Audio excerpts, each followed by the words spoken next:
আনন্দ বোসের পদত্যাগের পরই ঘোষিত নয়া রাজ্যপালের নাম।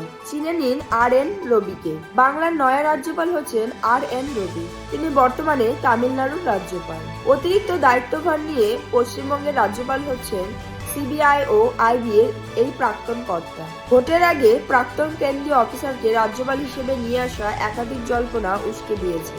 এদিকে নতুন রাজ্যপাল নিয়োগের আগে কেন্দ্রের তরফে তার সঙ্গেও কোনো আলোচনা করা হয়নি বলে জানিয়েছেন মুখ্যমন্ত্রী মমতা বন্দ্যোপাধ্যায়। তিনি কেন্দ্রীয় স্বরাষ্ট্রমন্ত্রীর তরফ থেকে নতুন রাজ্যপাল নিয়োগের বিষয়টি জেনেছেন বলে পোস্ট করেছেন।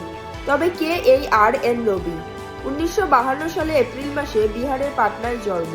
কর্মজীবনের শুরুতেই কিছুদিন সাংবাদিক হিসেবে কাজ করেছেন। তারপর 1976 সালে ইউপিএসসি পাশ করে আইপিএস হিসেবে নতুন কর্মজীবন শুরু করেন। এরপর একে একে ভারত সরকারের একাধিক গুরুত্বপূর্ণ পদে আসীন হন।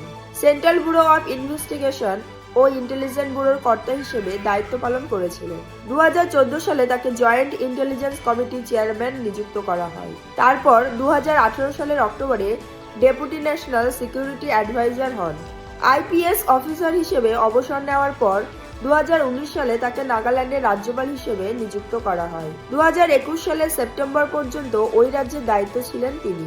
তার মাঝেই 2019 সালের ডিসেম্বর থেকে 2020 সালের জানুয়ারি পর্যন্ত মেঘালয়ের অতিরিক্ত রাজ্যপাল হিসেবে দায়িত্ব পালন করেন।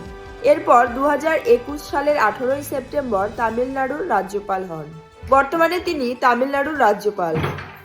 বাংলার সদ্য প্রাক্তন রাজ্যপাল সিভি আনন্দ বোস পদত্যাগ করার পর ভোটমুখী পশ্চিমবঙ্গের রাজ্যপালের দায়িত্ব পেলেন আর.এন. রবি।